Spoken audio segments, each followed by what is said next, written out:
नमस्कार, news nation देख रहे हैं आप। मैं हूं आपके साथ रंजीत। इजराइल और हिजबुल्लाह के बीच जंग जारी है। आईडीएफ की स्ट्राइक से बौखलाया हिजबुल्लाह लेबनान सीमा से इजराइल के शहरों पर अटैक कर रहा है। लगातार हो रही बमबारी से हालात बिगड़ते जा रहे हैं। टॉप लीडरशिप के खात्मे के बाद भी हिजबुल्लाह कैसे इतनी बड़ी हिमाकत कर रहा है और इजराइल ने कैसे हिजबुल्लाह के खिलाफ ऑपरेशन तेज कर दिया है, इस रिपोर्ट में देखिए।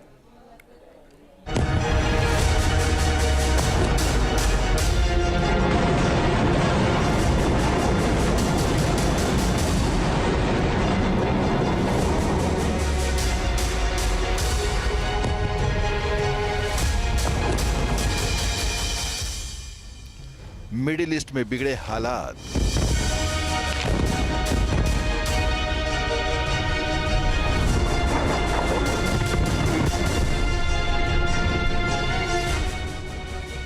इजराइल और हिजबुल्लाह के बीच जारी है वार पलटवार।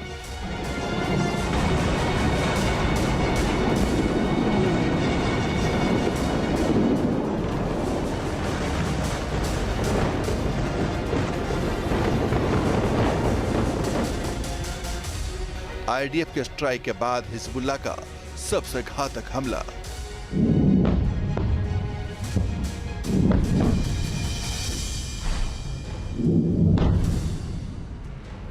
हिजबुल्लाह ने इजराइल के आर्मी बेस को बनाया निशाना।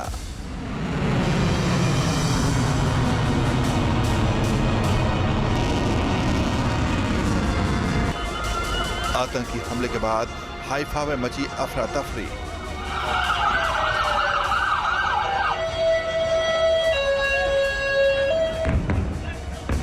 लेबनान सीमा से ताबड़तोड़ अटैक हुआ है और हाइफा में हाहाकार मच गया। हिजबुल्लाह के इस हमले को इजराइल का एयर डिफेंस सिस्टम भी पूरी तरह नहीं रोक पाया।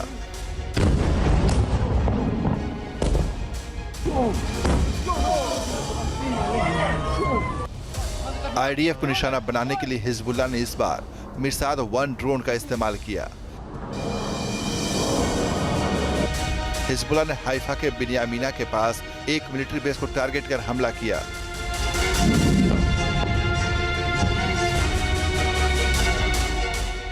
इस हमले में इजराइल के 4 जवानों की जान चली गई, जबकि 60 से ज्यादा घायल हो गए। इजरायली मीडिया रिपोर्ट में कहा गया है कि ड्रोन से मिलिट्री बेस के अंदर एक डाइनिंग हॉल को निशाना बनाया गया था। जिस वक्त हमला हुआ तब वहां कई जवान मौजूद थे, इसीलिए नुकसान ज्यादा हुआ। ड्रोन के आने के पहले कोई सायरन नहीं बजा था, जिससे सैनिकों को सुरक्षित होने का मौका नहीं मिला।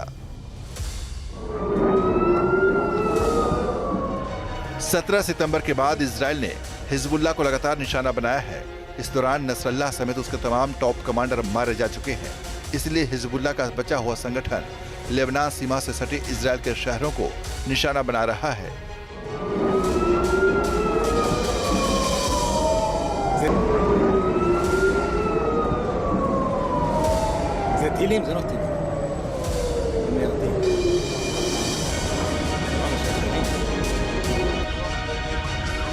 हाइफा में मिलिट्री बेस पर हुए हमले के बाद हर तरफ अफरा तफरी मच गई। जवानों को इस तरह के अटैक का बिल्कुल भी अंदेशा नहीं था। हमले के बाद आनन फानन में घायलों को अस्पताल पहुंचाने का काम शुरू किया गया। इस हमले में घायल लोगों को करीब 50 एम्बुलेंस से 7 अस्पतालों में भर्ती कराया गया। गंभीर घायलों को एयर एम्बुलेंस की मदद से इलाज के लिए ले जाया गया।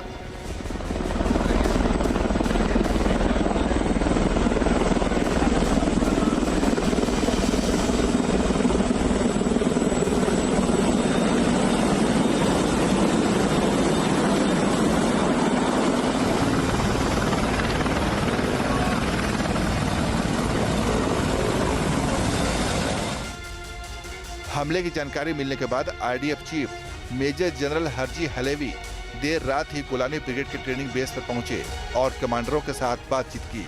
उन्होंने घायल जवानों के बारे में भी पूरी जानकारी ली।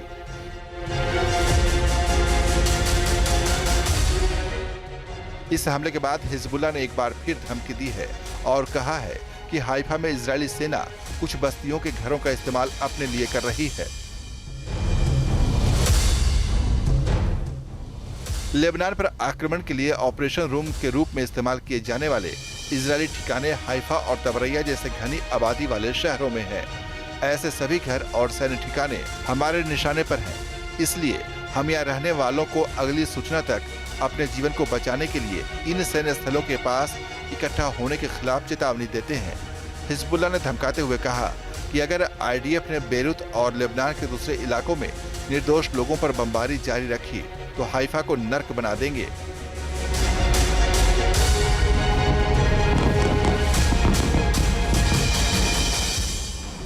हिजबुल्लाह जिस तरह हिमाकत कर रहा है उससे साफ है कि वो इजराइल के एक्शन से पूरी तरह बौखलाहट में आ चुका है।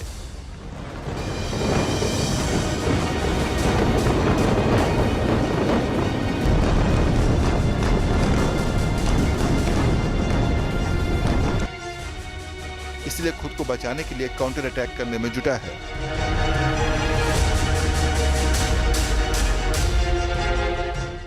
अभी जैसी खबर मिल रही है कि मिरसाद 1 के द्वारा हिजबुल्लाह ने एक बड़ा सक्सेसफुल हमला किया है और जिसको कि इजराइल के जो आयरन डोम सिस्टम है वो भी नहीं रोक पाया। यहाँ कहीं ना कहीं हिजबुल्लाह ने इस तरह का गेम किया है कि वो इस आयरन डोम की क्षमता को बीट कर पाए और हालांकि इजराइल ने पता लगा लिया था लेकिन वो फिर भी पेनिट्रेट करके हमला करने में सक्षम हुआ और कहा जाता है कि 7 अक्टूबर के बाद से सबसे बड़ा हमला है।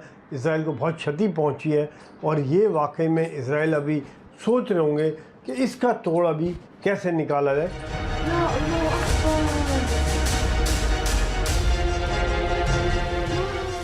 हिजबुल्लाह के खिलाफ इजराइल का एक्शन भी जारी है। दक्षिणी लेबनान में इजरायली सेना और हिजबुल्लाह के बीच भीषण लड़ाई चल रही है। सीमा से सटे रामिया गांव के पास इजरायली सेना ने टैंकों से भी हमला किया। साथ ही हवाई हमलों के जरिए आतंकियों को ठिकाने लगाया जा रहा है। रविवार को 3 इलाकों में हुए बमबारी में 15 लोग मारे गए और 36 घायल हुए।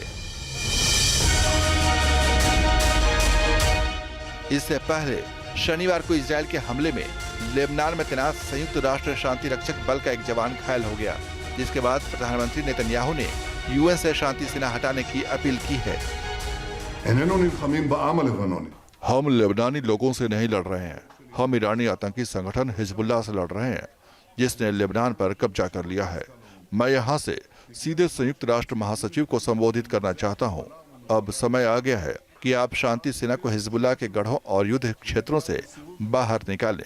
शांति सैनिकों को निकालने से आपका इनकार उन्हें हिजबुल्लाह के हाथों बंधक बना देता है। इससे उनके साथ साथ हमारे सैनिकों को भी खतरा है।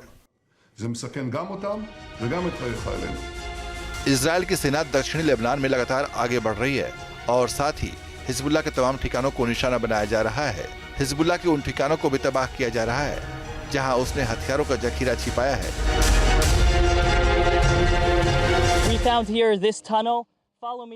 हमें यहाँ एक टनल मिली है। इस टनल के अंदर क्या है अब आपको ये दिखाते हैं। टनल के अंदर रेंग कर जाना पड़ता है। हिजबुल्लाह के लड़ाकों को एयरफोर्स की बमबारी से सुरक्षित रखने के लिए बंकर बनाया गया है। टनल के अंदर हिजबुल्लाह के लड़ाकों की यह फ्रंट पोस्ट है।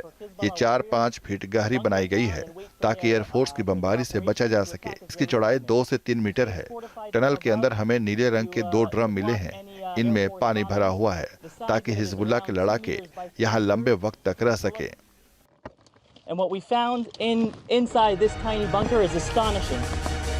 ग्राउंड ऑपरेशन के दौरान हिजबुल्लाह के कई हथियार डिपो मिले हैं। आईडीएफ की ओर से लगातार ये बताया जा रहा है कि कैसे हिजबुल्लाह ने गोला बारूद छिपा कर रखा है।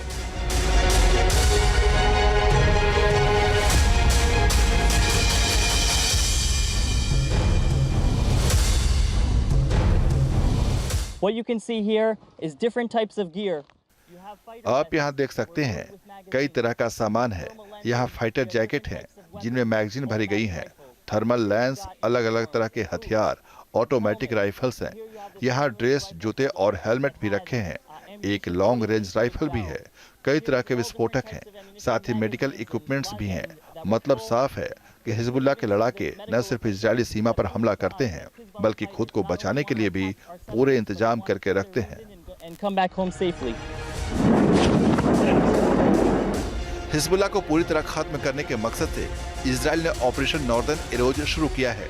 अब तक हुए एक्शन में हिजबुल्लाह को भारी नुकसान हुआ है।